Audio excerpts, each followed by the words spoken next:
नमस्कार, सत श्री अकाल, आदाब, की हाल चाल गाइज। मैं शिवम गुप्ता आप लोगों का स्वागत करता हूं इस चैनल पे, that is Shivam sir mechanical. और यहां पर मैं आप लोगों के लिए एक लेकर के आया हूं नई technique, that is Pomodoro technique for time management. अब देखो गाइज, यहां पर आप सभी लोगों ने टाइम मैनेजमेंट बहुत सारी चीजों पे देखा होगा, और बहुत सारे जितने भी फैकल्टीज हैं, इवन बहुत सारे एजुकेटर्स हैं जो बोलते हैं कि भाई टाइम को मैनेज करके चलना है। दैट इज एब्सोल्युटली करेक्ट मेरे दोस्त। आप लोगों का जो समय है बहुत कीमती है, बहुत कम समय मिलता है, बहुत सारे एग्जामिनेशन से, और हर एग्जामिनेशन में लगता है हम अपियर कर लें। लेकिन जब हम बहुत सारे एग्जाम्स में अपियर करते हैं, उसमें क्या होता है, हमें डिमोटिवेशन होता है। क्यों होता है डिमोटिवेशन? अपियर करने से नहीं, एग्जाम में सेलेक्ट ना होने की वजह से हमें डिमोटिवेशन का फील आता है।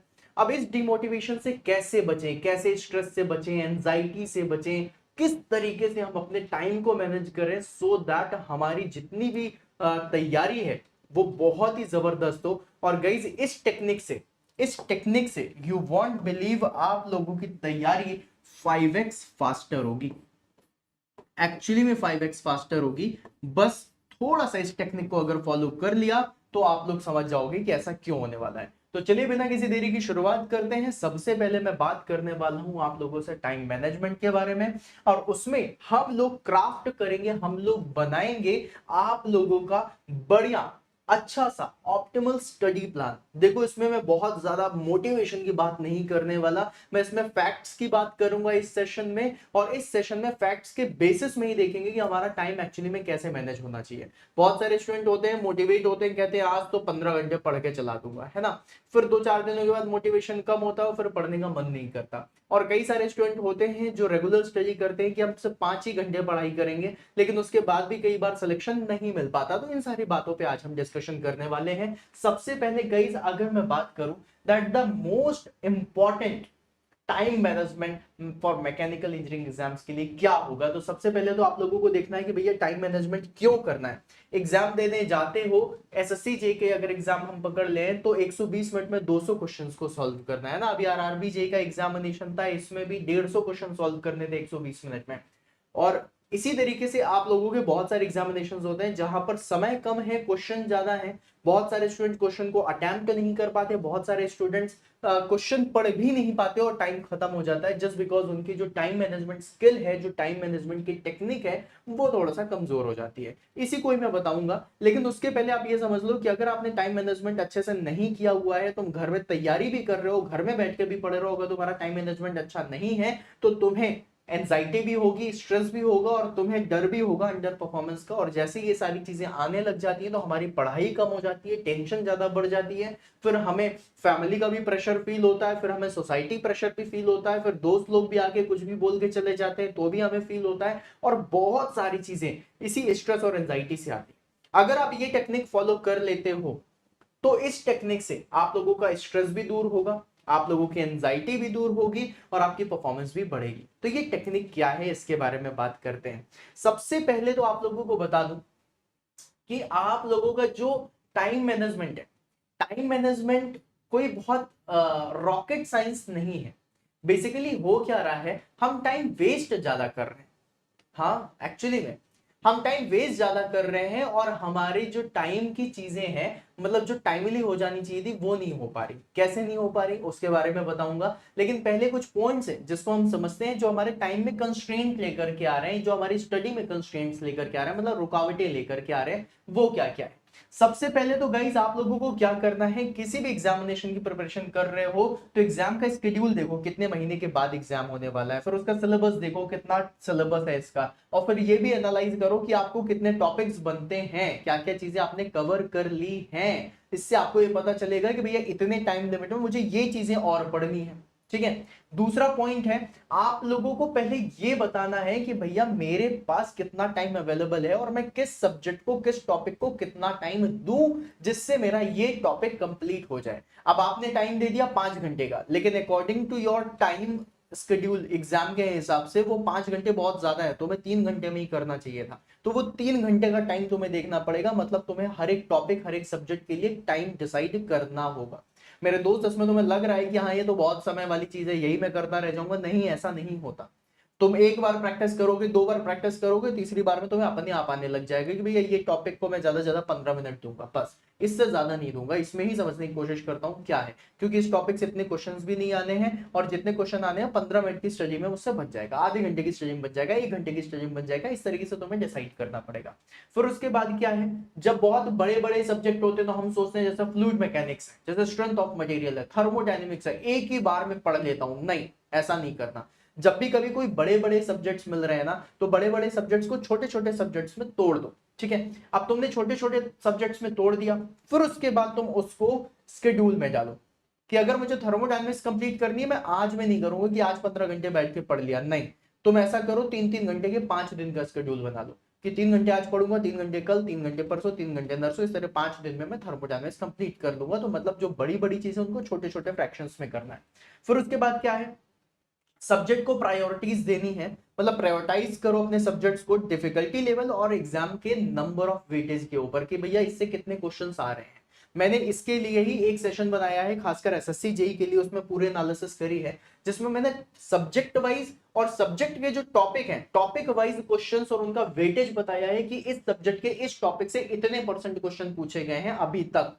तो इससे तुम्हें ये फायदा मिल जाएगा कि जो मैं टाइम मैनेजमेंट टेक्निक बता रहा हूं वो कहीं ना कहीं इसी चैनल पे पड़ी हुई है। वो सेशन देख लेना, एसएससी जेई का मैंने ब्रेकडाउन किया, सिलेबस ब्रेकडाउन, वो देखना, उसमें तुम्हें पता चल जाएगा कि किस तरीके से मुझे वेटेज देते हुए अपने टाइम को सेट करना है। ठीक है, फिर उसके बाद क्या होगा, allocate dedicated time slot for each subject and topic. अब जैसे कि क्या होता है, जैसे कि फॉर एग्जाम्पल मान लो सुबह तुमने एक टाइम स्लॉट डेडिकेट कर दिया 7 बजे का, ठीक है, कि 7 बजे उठ करके मैं ये पढ़ने वाला हूं। अब तुम्हें 7 बजे पढ़ाई शुरू करनी थी, तुम उठे ही 7 बजे हो। अब उठते ही तो पढ़ने बैठ नहीं जाओगे, हाथ मुंह धुलोगे, ब्रश करोगे, फ्रेशन अप होगे, फिर उसके बाद बैठ करके पढ़ना शुरू करोगे, और वो पता चला तुम्हारा टाइम 7 से खिसक करके हो गया 7:30 या 8, राइट। तो 1 घंटे का समय चला गया। अब तुम्हारा 1 घंटे का समय अगर चला गया तो मेरे लाल वो तुम्हारा लॉस है, क्योंकि 8 बजे तो तुमने कोई दूसरा सब्जेक्ट रखा हुआ है। अब ऐसे मत करने लग जाना कि भैया 7 बजे की चीज तुमने 8 बजे शुरू करी और 8 बजे की चीज 9 बजे कर रहे हो, 9 बजे की चीज 10 बजे कर रहे हो। ये तुम्हारी चीजें खराब करेगा, ये तुम्हारा शेड्यूल बिगाड़ेगा। सो इट्स बेटर कि भैया 7 से 8 जो चीज पढ़नी थी नहीं पढ़ पाए, कोई बात नहीं, 8 बजे जो लिखा हुआ है उसको डन करते हैं, है ना। और अगले दिन कोशिश करते हैं कि 7 बजे से अगर मैं शुरुआत कर रहा हूं तो 6:15 6:30 ही उठ जाऊं, ताकि आधे घंटे में सब कुछ रेडी होकर के मैं बैठ जाऊं पढ़ने। ठीक है, अब गई थोड़ा सा और आगे बढ़ते हैं। यहां पर देखते हैं कि तुम लोगों की जो इफेक्टिव स्टडी टेक्निक होनी चाहिए वो क्या होनी चाहिए, किस तरीके से तुम अपनी पढ़ाई के तरीके को सही कर सकते हो इसी टाइम मैनेजमेंट के साथ। तो सबसे पहले देखो, active learning techniques like solving problems हो गई, क्वेश्चन प्रैक्टिस हो गया, और उसकी समरी क्रिएट करो। किसी भी सब्जेक्ट है उस सब्जेक्ट की समरी क्रिएट होनी चाहिए, जहां पर 10 क्वेश्चन तुमने या फिर 10 फॉर्मूले तुमने लिख लिए कि भैया ये इस टॉपिक के सबसे इंपॉर्टेंट है, ताकि मतलब जिसको हम लोग शॉर्ट नोट्स भी कहते हैं, ताकि जब तुम इसको रिवाइज करो तो तुम्हें पता हो कि भैया ये सबसे इंपॉर्टेंट चीज है, ये तो मेरे दिमाग में होनी ही चाहिए, है ना।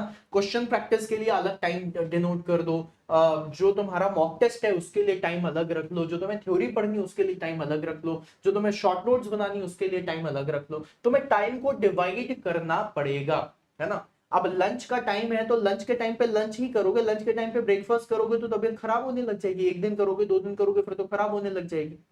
जब तुम्हारा लंच का टाइम था तुमने लंच करा नहीं, अब जब डिनर का टाइम है उस समय तुम खाना खूब सारा खा ले रहे हो, है ना, तो पूरा दिन का स्केड्यूल बिगड़ जाता है, साइकिल बिगड़ जाती है। और जब वो साइकिल बिगड़ गई तो तुम खुद ही समझो कि लाइफ की साइकिल बिगड़ गई। तो चलो उसको किनारे रख करके हम ये बात करते हैं कि अगर हमारी जो नॉर्मल साइकिल है ना, जिसको चलाते हैं, जिसको बचपन में भी आपने चलाया होगा, अगर वही साइकिल बिगड़ जाए, एक साइकिल की टायर की हवा ही कम हो जाए, तो आपको मेहनत ज्यादा लगती है, राइट। यही चीज होती है आपकी लाइफ की साइकिल में भी। अगर वो लाइफ की साइकिल बिगड़ जाती है ना, तो आपको मेहनत ज्यादा लगती है अपने गोल तक पहुंचने में, अपने गोल को अचीव करने में। इसलिए साइकिल को बहुत अच्छी रखना चाहिए, चाहे वो चलाने वाली हो या फिर लाइफ की साइकिल। साइकिल बढ़िया होगी तभी तुम अपने गोल तक पहुंच पाओगे।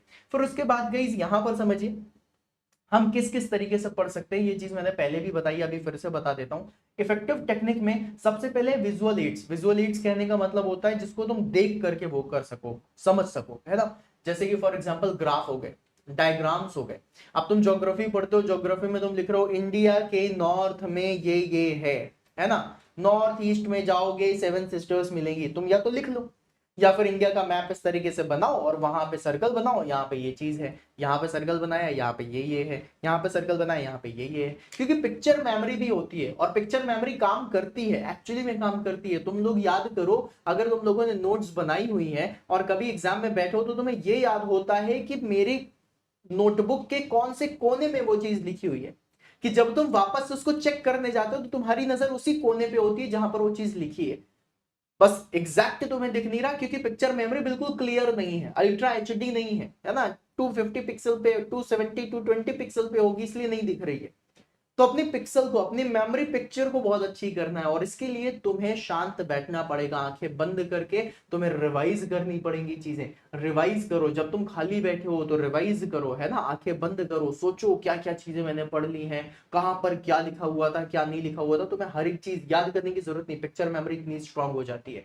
फिर उसके बाद कई फ्लैश कार्ड बना दो, छोटे छोटे जो कार्ड्स हैं, है ना, उसको बना लो, उसमें तुम कुछ अपना इंपॉर्टेंट लिख लो। फिर 4 फ्लैश कार्ड जेब में रखे, चल दिए कहीं पर भी, कहीं पे भी मौका मिला फ्लैश कार्ड्स लिए, देख लिया, फिर रख लिया, खत्म। राइट। या फिर तुम क्या कर सकते हो, ऑडियो नोट्स बना सकते हो। ऑडियो नोट्स क्या होती हैं, अपना फोन उठाया और अपना फोन उठा करके तुमने सब कुछ बोलना शुरू कर दिया, जस्ट लाइक देखो जैसे मैंने ये फोन उठाया और अब मैं यहाँ पर कोई भी एक टॉपिक ले लेता हूं। फॉर एग्जाम्पल मान लो मैंने ले लिया डेंसिटी। चलो डेंसिटी के बारे में बात करते हैं। डेंसिटी, इसको हम लोग क्या बोलते हैं, मास पर यूनिट वॉल्यूम बोलते हैं। ये फॉर्मूला तो सभी को पता है। डेंसिटी को हम हैवीनेस के तरीके से भी जानते हैं कि मटेरियल जितना ज्यादा हैवी होगा उतना ज्यादा मटेरियल में डेंसिटी होगी, है ना। इस तरीके से करते हुए तुमने बना लिया। अब जब भी कभी तुम कहीं रास्ते में जा रहे हो या फिर तुम रात को सोने जा रहे हो, सोते समय हम पॉडकास्ट बहुत सुनते हैं, है ना, आजकल नई आदत लग गई है पॉडकास्ट सुनने की। तो गाइस अपना ही पॉडकास्ट सुन लो ना, अब तुम इसको ओपन करो और चालू कर दो। के बारे में बात करते हैं। डेंसिटी, इसको हम लोग क्या बोलते हैं, मास पर यूनिट वॉल्यूम बोलते हैं। ये फॉर्मूला सोने गए हो, बस डेंसिटी को हम हैवीनेस के तरीके से भी जानते हैं कि मटेरियल जितना ज्यादा हैवी होगा उतना ज्यादा मटेरियल में डेंसिटी होगी, है ना। तो मतलब कई बार ऐसा होता है ना कि मैंने ये कहीं सुना था, ये याद नहीं आता मैंने कहां सुना था, लेकिन मैंने सुना था तो मेरे दिमाग में था, है ना।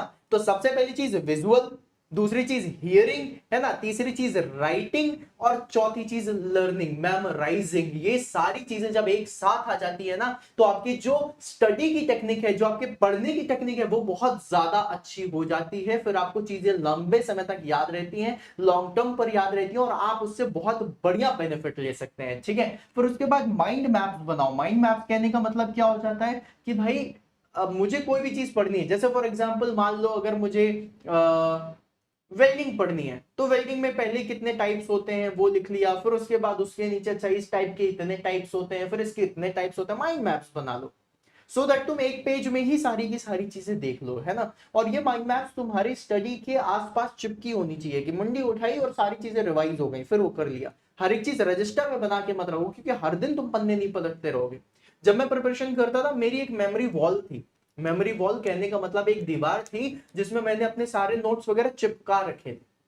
मैं जाता था बढ़िया, आते जाते वहीं से देख लेता था। कभी अगर मुझे कोई भी फॉर्मूला याद नहीं आ रहा है तो मैं ऐसे देख लेता था, मुझे दिखता जाता था कि हाँ वो वहां पे लिखा हुआ है ना। इवन मेरी जो मेमोरी वॉल थी वो तो पूरी मुझे याद हो गई थी, पिक्चर मेमोरी के तरीके से याद हो गई थी क्योंकि खड़े होते सोते बैठते हम लोग उसको देख ही लेते थे।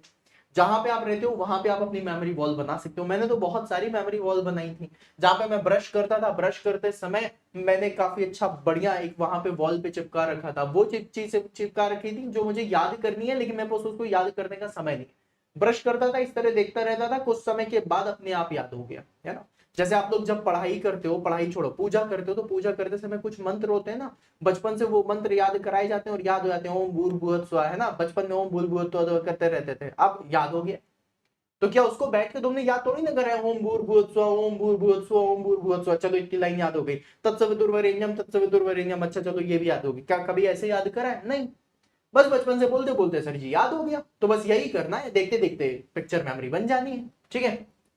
इससे क्या होगा, आप बढ़िया तरीके से पढ़ सकते हो। फिर उसके बाद गाइस यहां पर जो सबसे ज्यादा इंपॉर्टेंट है, जिसको हम लोगों ने पोमोडोरो टेक्निक बोली थी, वो है ये, that is taking regular breaks and engaging in physical activity to avoid burnout. हमारा दिमाग भी ना उसी तरीके से काम करना बंद कर देता है जिस तरीके से आप लोगों की कोई भी इलेक्ट्रॉनिक डिवाइसेस होती हैं, अगर वो बहुत ज्यादा गर्म हो गई, कंप्यूटर बहुत ज्यादा गर्म हो जाता है तो हैंग मारने लग जाता है, बंद हो जाता है। पंखा अगर बहुत ज्यादा गर्म हो जाए तो जल जाता है। कूलर अगर बहुत ज्यादा गर्म हो जाए तो जल जाता है। बिना पानी में मोटर डाले, मतलब पानी के बिना अगर तुम मोटर चला दो, मोटर जल जाती है।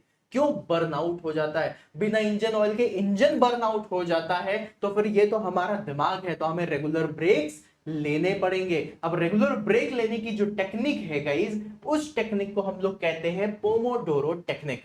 अब पोमोडोरो कहने का मतलब क्या है, आप सभी लोगों को बता दो। यहां पर आप लोगों को ये सेब दिख रहा है, ये एप्पल। तो गाइस एक एप्पल के शेप की, एप्पल भी नहीं बोलूंगा मैं, टमाटर बोलूंगा, टोमेटो। ठीक है, पोमोडोरो जो है वो टोमेटो से लिया गया है। टोमेटो शेप का एक टाइमर था, और उस टाइमर को बनाया गया था हमारे दिमाग के हिसाब से, कि ऐसा कहा जाता है, साइंटिस्टों ने कहा है कि हमारे दिमाग का जो मैक्सिमम कंसंट्रेशन लेवल है वो है 25 मिनट का। कितना मेरे लाल?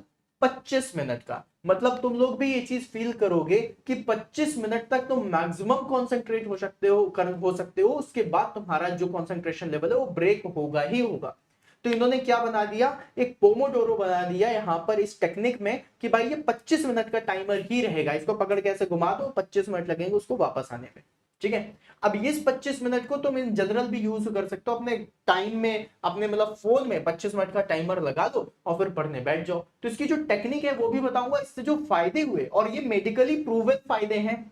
मतलब ये लोगों ने एक्सपीरियंस अपने शेयर करे हैं। तुम कभी सर्च करना पोमोडोरो टेक्निक के बारे में गूगल में, तुम्हें पता चलेगा कि भाई साहब ये एक्चुअली में प्रूवन है, और इससे लोगों को बहुत फायदा हुआ है। लोगों ने अपनी जो तरीके थे, सिर्फ और सिर्फ पढ़ाई करने का तरीके नहीं, किसी भी काम को करने का जो तरीका था, किसी भी काम में जो अपना फोकस नहीं मिल पाता था, किसी भी काम को करते समय हमें थकावट लगती थी, बोरियत महसूस होती थी, वो सारी चीजें खत्म हो गई।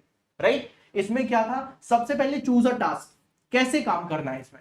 Choose a task. अब मैंने कोई टास्क ले लिया, फॉर एग्जाम्पल मैंने टास्क ले लिया कि मुझे अभी एसएफडी बीएमडी के 15 क्वेश्चन करने हैं या 20 क्वेश्चन करने हैं। This is my task. ठीक है, नाउ सेट अ टाइमर।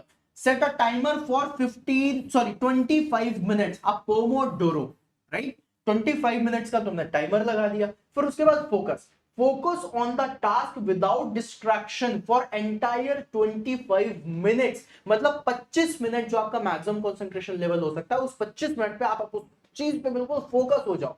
उस समय मम्मी बुला रही है, पापा बुला रहे हैं, दोस्त यार का फोन आ रहा है, जानू बेबी का फोन आ रहा है, मत सुनो। ये 25 मिनट आपको पूरी कंसंट्रेशन के साथ देने हैं। 25 मिनट दे दिया, दिमाग बर्नआउट होने वाला है, रुक जाओ, रुक जाओ, टेक अ ब्रेक, ब्रेक ले लो। और ये ब्रेक ये नहीं कि 25 मिनट काम कर लिए हैं तो 25 मिनट का ब्रेक, मैक्सिमम 5 मिनट का ब्रेक, मैक्सिमम। आधे घंटे में तुम 25 मिनट पढ़ो, 5 मिनट का ब्रेक लो। अब इस ब्रेक में क्या कर सकते हो, इस ब्रेक में जाओ टहल लो, है ना, कमरे के इधर उधर टहल लो, या फिर तुम फोन में कुछ देखना चाहते हो देख लो, है ना, या फिर तुम आंखें बंद करके बैठना चाहते हो बैठ जाओ, कुछ भी कर लो, पानी पी लो, कुछ भी कर लो, 5 मिनट का ब्रेक ले लो। 5 मिनट। तुम ये मत कहो कि नहीं नहीं मैंने 2 मिनट का ब्रेक ले लिया बहुत है, अब मैं वापस से पढ़ने लग जाता हूं। नहीं, 5 मिनट का प्रॉपर 5 मिनट का ब्रेक लो। दिमाग को शांत रखो, शांत हो जाओ, सांसें लो, बड़ा अच्छा लग रहा है, वापस से लगो 25 मिनट के लिए, फिर से रिपीट करो ये प्रोसेस। और ये प्रोसेस तुम्हारी मिनिमम से मिनिमम 2 से 4 5 6 10 8 जितनी बार तुम कर सकते हो ये करो। 25 मिनट पढ़ो, 5 मिनट रुको, 25 मिनट पढ़ो, 5 मिनट रुको, 25 मिनट पढ़ो, 5 मिनट रुको, ऐसे करो। ठीक है, 5 मिनट में तुम्हें नहीं समझ आ रहा क्या करना है, गाने ही सुन लो, है ना, मोटिवेशनल सुनना, इधर उधर गाने मत सुन लेना। ठीक है, फिर उसके बाद जब तुमने 2 से 4 बार ये प्रैक्टिस कर ली, मतलब 2-2.5 घंटे का तुमने समय निकाल लिया। ठीक, 2.5 घंटे के समय में भी हम 5-5 मिनट का ब्रेक ले रहे थे। अब वो 2.5 घंटे होने के बाद अब टेक अ लॉन्गर ब्रेक, है ना। तो मैं इसमें क्या करता हूं, ब्रेकफास्ट किया, 2-2.5 घंटे दिए, फिर लंच करा, 2-2.5 घंटे दिए, फिर उसके बाद इवनिंग स्नैक्स लिया, फिर 2-2.5 घंटे दिए, फिर उसके बाद 1-2 घंटे दिए, 2-2.5 घंटे डिनर करा, डिनर करने के बाद अगर हिम्मत बच रही है तो 2-2.5 घंटे और दो और सो जाओ। ऐसा वाला जब तुम इस तरीके से पढ़ाई करोगे तो तुम्हारी चीजें बहुत बढ़िया होंगी। तो लॉन्गर ब्रेक लो, और ये ब्रेक तुम्हारा 30 मिनट तक का हो सकता है, 30 मिनट, मोर देन सफिशिएंट है 30 मिनट का। है ना। 30 मिनट का ब्रेक लो और फिर उसके बाद वापस से यही चीज करना रिपीट कर दो। मतलब 5-5 मिनट के स्मॉल ब्रेक्स लेने हैं, 2-2.5 घंटे के बाद आधे घंटे का ब्रेक लेना है, फिर 5-5 मिनट के स्मॉल ब्रेक्स लेने हैं, फिर 2-2.5 घंटे के बाद ब्रेक लेना है, राइट। ऐसा करना है, ठीक है। जब तुम ये सारी चीजें करना शुरू करोगे, आप लोगों को लगेगा आज ही करता हूं, आज ही मेरी दिमाग की जो बत्ती है वो जल जाएगी। ऐसा कभी नहीं होता मेरे लाल, ऐसा कभी भी नहीं होता। दिमाग की बत्ती जलने में समय लगता है ना। तो ये प्रैक्टिस कम से कम तुम्हें 2 से 2.5 हफ्ते करनी पड़ेगी। और 2 से 2.5 हफ्ते तुम ये प्रैक्टिस करो और उसके बाद मैं लिख करके गारंटी देता हूं कि 2.5 हफ्ते के बाद तुम्हारे दिमाग का जो वर्किंग है, तुम्हारे दिमाग की जो मेमोराइजिंग पावर है, तुम्हारा जो फोकस है, तुम्हारा जो कंसंट्रेशन लेवल है, वो अगर ना बढ़े तो तुम इसी सेशन में 2.5 हफ्ते के बाद आकर के लिख करके चले जाना कि ये टेक्निक बेकार है, लिख करके चले जाना। लेकिन तुम्हें 2.5 हफ्ते फिर पूरी लगन के साथ देने पड़ेगे, जिस तरीके से मैंने तुम्हें बताया है। अगर तुम करने के लिए तैयार हो तभी तुम्हें इसका फायदा मिलेगा। अब पोमोडोरो टेक्निक टेक्निकली प्रूवन है, मेडिकली प्रूवन है। इसके फायदे देखो क्या क्या है। सबसे पहला फायदा, फोकस बहुत इंप्रूव हो जाता है। कैसे नहीं इंप्रूव होगा? 25-25 मिनट का आप फोकस ही तो कर रहे हो। 25 मिनट में आप ना किसी का कॉल उठा रहे हो, ना मैसेज का रिप्लाई दे रहे हो, ना मम्मी पापा की बात सुन रहे हो, किसी की बात नहीं सुन रहे। फोकस इंप्रूव होगा ही होगा, टेक्निकली भी, मेडिकली भी, मेंटली भी, हर तरीके से इंप्रूव होगा। फिर उसके बाद रिड्यूसेस प्रोक्रेस्टिनेशन। प्रोक्रेस्टिनेशन करने का मतलब होता है चीजों को टालना। जैसे कि फॉर एग्जांपल मुझे कोई चीज आज पढ़नी है तो हम क्या करते हैं, कल से पढ़ेंगे, मंडे से पढ़ेंगे, 1 तारीख से पढ़ेंगे, 3 तारीख से पढ़ेंगे। ये क्या है? प्रोक्रेस्टिनेशन। इसमें प्रोक्रेस्टिनेट कर ही नहीं पाओगे। 5 मिनट के बाद वापस बैठना 25 मिनट के लिए, फिर 5 मिनट के बाद वापस बैठना 25 मिनट के लिए। और ये चीज तुम्हें स्ट्रिक्टली फॉलो करनी पड़ेगी मेरे लाल। जो तैयारी कर रहा है और जो सिलेक्शन ले रहा है, तुम उससे पूछ लेना, वो कभी नहीं बताएगा, लेकिन वो भी ये चीज करता होगा। जो सिलेक्शन लेने वाले बंदे होते हैं ना, वो कभी नहीं बताते। हम खुद नहीं बताते थे। हाँ और क्या। कभी हमारे दोस्त का फोन आता था, भले ही दूसरी यूनिट पढ़ रहे हो, उसको तो डरवा देते थे। हाँ भाई कितना पढ़ लिया भाई, रिवीजन कर रहा हूँ, रिवाइज हो गया था मेरा एक बार, अब खाली बैठा था, टीवी देखने का मन नहीं था, तो मैं कहा वापस से रिवाइज कर देता हूँ। अरे भाई तू रिवीजन कर रहा है, मैं तो अभी चौथी यूनिट पे हूँ। सोचो, मैं दूसरी में बैठा था, मेरा दोस्त चौथी में बैठा था, लेकिन उसका डिमोटिवेशन इतना मैंने हाई कर दिया कि वो तो घबरा गया कि भैया सामने वाले का रिवीजन चल रहा है, मैं तो चौथी यूनिट पर हूँ, भले मैं दूसरी में, है ना। तो जो और सिलेक्शन किसका होता था? अपना होता था। रीजन क्या होता था? सामने वाले को डिमोटिवेट कर देते थे ना। और डिमोटिवेट करने वाले हम अकेले थोड़ी ना होते थे, 4 लोग और होते थे। नहीं तो तरीके तो यही होते हैं। तो गाइस डिमोटिवेट तो आपको होना ही नहीं है। और दूसरे लोग कभी ये टेक्निक बताते भी नहीं, लेकिन करते जरूर है ना। चलो, फिर उसके बाद प्रिवेंटेड बर्न आउट। कहते हैं ना, अगर आप लॉन्ग रूट पे जा रहे हो, लॉन्ग ड्राइव पे जा रहे हो, तो 1-1, 2-2 घंटे के बाद गाड़ी बंद कर दो, है ना। तो हम लोग क्या करते हैं, जब भी कभी रास्ते में जाते हैं तो 2 घंटे 2.5 घंटे के बाद हम लोग थोड़ा ब्रेक लेते हैं, चाय शाय पीते हैं, खाते पीते हैं, फिर आगे बढ़ते हैं, फिर 2-2.5 घंटे के बाद ब्रेक लेते हैं, है ना। और अगर तुम कंटिन्यू इसी तरीके से चलते हुए जाओगे तो बर्न आउट होगा। इसी तरीके से दिमाग है, 25 मिनट पढ़ा, फिर 5 मिनट रेस्ट, फिर 25 मिनट पढ़ा, फिर 5 मिनट रेस्ट, फिर 25 मिनट पढ़ा, फिर 5 मिनट रेस्ट। और अगर आपको ऐसा नहीं लग रहा हो तो तुम एक बात समझना, तुम कभी एक फुल लेंथ मॉक टेस्ट दो, 2 घंटे का, 2 घंटे का फुल लेंथ मॉक टेस्ट दो। गाइस आप देखना, अगर 2 घंटे तुमने कॉन्सेंट्रेट होकर के 2 घंटे दे दिए, तो 2 घंटे के बाद दिमाग घूमने लग जाता है, 2 घंटे के बाद दिमाग में दर्द होने लग जाता है, क्योंकि तुम 2 घंटे कंटिन्यू वर्क करा रहे हो दिमाग से।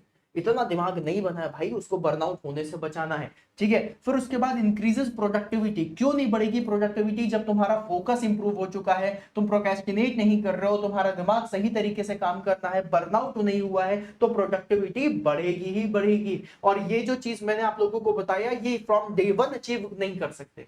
इसको अचीव करने के लिए तुम्हें टाइम लगेगा। तुम्हारा टाइम मैनेजमेंट एक दिन में, एक ही टाइम में नहीं मैनेज हो जाएगा। टाइम मैनेजमेंट करने के लिए भी कुछ टाइम चाहिए होता है मेरे लाल। और अगर तुमने ये टाइम दे दिया तो तुम समझो तुम्हारी चीजें, तुम्हारा तरीका, तुम्हारी पढ़ाई, सब कुछ अलग लेवल पे होगी।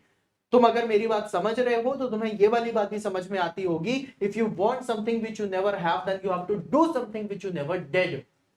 तुम्हें अगर वो चाहिए जो तुम्हें आज तक नहीं मिला है, तो तुम्हें वो करना पड़ेगा जो तुमने आज तक नहीं किया है। तो अगर तुम्हें अभी तक नहीं मिला है तो जो मैं तुम्हें बोल रहा हूं वो करो, क्योंकि अगर तुमने ये किया होता तो तुम्हें सिलेक्शन जरूर मिल जाता।